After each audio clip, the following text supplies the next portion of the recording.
सुप्रभात देवियों और सज्जनों, मैं कर्नल सोफिया कुरैशी और मेरे साथ विंग कमांडर व्योमिका सिंह आज आपको 6 से 7 मई 2025 की रात 1:05 से 1:30 बजे के बीच भारतीय सशस्त्र बलों द्वारा अंजाम दिए गए ऑपरेशन सिंदूर के बारे में जानकारी देंगे।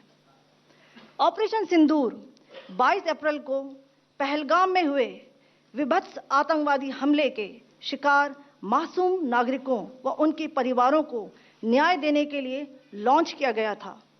इस कार्रवाई में 9 टेररिस्ट कैंप्स को टारगेट किया गया और पूरी तरह से इसे बर्बाद किया गया। पाकिस्तान में पिछले 3 दशकों से टेरर इंफ्रास्ट्रक्चर का निर्माण हो रहा है। इसमें recruitment, indoctrination centres, training areas व लॉन्च पैड शामिल थे, जो पाकिस्तान और पाक अधिकृत जम्मू कश्मीर POJK दोनों में फैले हैं। Operation Sindoor was launched by Indian Armed Forces to deliver justice to the victims of Pahalgam terror attack and their families. 9 terrorist camps were targeted and successfully destroyed. Over the last 3 decades, Pakistan has systematically built terror infrastructure. It is a complex web of recruitment and indoctrination centers, training areas for initial and refresher courses, and launch pads for handlers. These camps are located both in Pakistan as well as Pakistan-occupied Jammu and Kashmir areas. Some of the well-known training camps are located, as you can see on the screen. They are distributed from Savai Nala in the north, counting to approximately 21, ending at Bhagalpur to the south. इन लक्ष्यों का चयन विश्वसनीय intelligence सूचनाओं के आधार पर हुआ ताकि आतंक गतिविधियों की रीढ़ तोड़ी जा सके और यह खास ध्यान दिया गया कि निर्दोष नागरिकों और सिविलियन इंस्टॉलेशन को नुकसान न पहुंचे। The selection of these targets for Operation Sindoor was based on credible intelligence inputs and role of these facilities in perpetrating the terror activities. The locations were so selected to avoid damage to civilian infrastructures and loss of any civilian lives. This was done with due diligence, and the camps selected for targeting and their engagement will now be shown to you one by one. POJK के target मैं आपको बताना चाहूंगी। सबसे पहले सवाई नाला camp Muzaffarabad, जो कि POJK के लाइन ऑफ कंट्रोल से 30 किलोमीटर दूर है। यह एक लश्कर तौयबा का ट्रेनिंग सेंटर था। 20 अक्टूबर 2024 सोनमर्ग, 24 अक्टूबर 24 गुलमर्ग, 22 अप्रैल 2025 पहलगाम, इन हमलों के आतंकियों ने यहीं से प्रशिक्षण लिया था। सैयदना बिलाल कैंप मुजफ्फराबाद, यह एक जैश-ए मोहम्मद का स्टेजिंग एरिया है। यह हथियार, विस्फोटक और जंगल सर्वाइवल ट्रेनिंग का केंद्र भी था। गुलपुर कैंप कोटली, यह LOC से 30 किलोमीटर दूर था। लश्कर तौयबा का बेस था जो रजौरी, पुंछ में सक्रिय था। 20 अप्रैल 2023 को पुंछ में और 9 जून 2024 को तीर्थ यात्रियों के बस हमले में यहीं से आतंकी को ट्रेन किया गया था।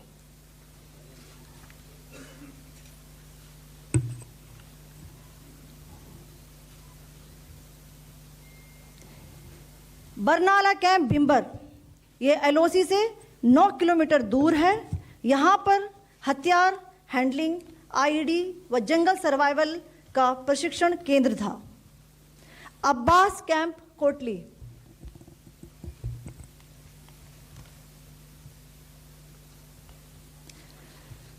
यह LOC से 13 किलोमीटर दूर है। लश्कर तौयबा का फिदाइन यहाँ तैयार होता था। इसकी कैपेसिटी 15 टेररिस्ट को ट्रेन करने की थी।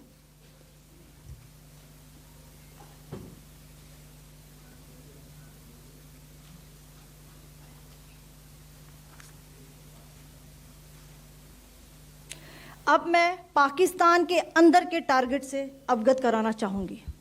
पहला, सर्जिकल कैंप सियालकोट। यह अंतर्राष्ट्रीय सीमा से 6 किलोमीटर की दूरी पर है, सांबा कठुआ के सामने।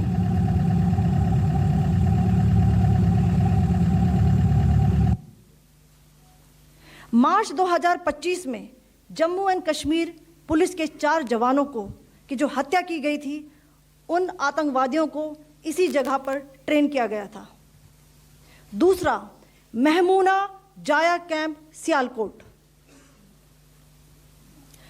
यह 18 से 12 किलोमीटर आईबी से दूर था। हिजबुल मुजाहिदीन का बहुत बड़ा कैंप था।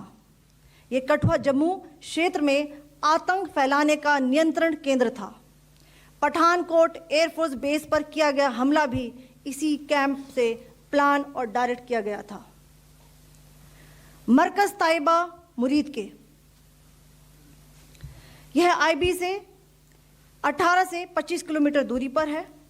2008 के मुंबई हमले के आतंकी भी यहीं से प्रशिक्षित हुए थे। अजमल कसब व डेविड हेडली भी यहां ट्रेन हुए थे।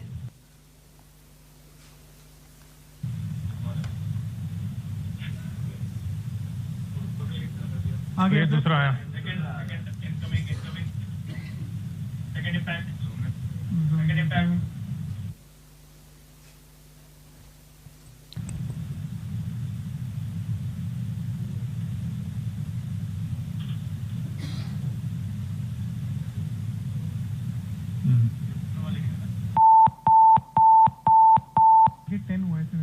टारगेट 10 हुआ, एंक्लोजर सेम ही है।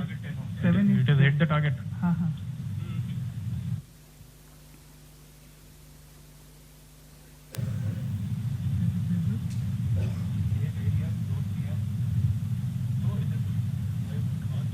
आ गया सर, इम्पैक्ट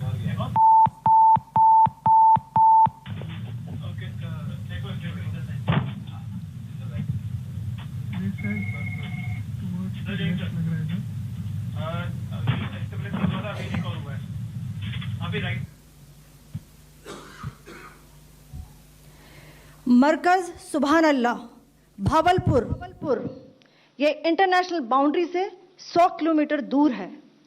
जैश ए मोहम्मद का मुख्यालय था। यहाँ पर रिक्रूटमेंट, ट्रेनिंग व इंडोक्ट्रिनेशन का केंद्र भी था। शीर्ष आतंकी अक्सर यहाँ आते थे। मैं आप सबको बताना चाहती हूँ कि किसी भी सैन्य ठिकाने का निशाना नहीं बनाया गया और अभी तक किसी तरह की नागरिक क्षति की रिपोर्ट नहीं है। धन्यवाद। जय हिंद।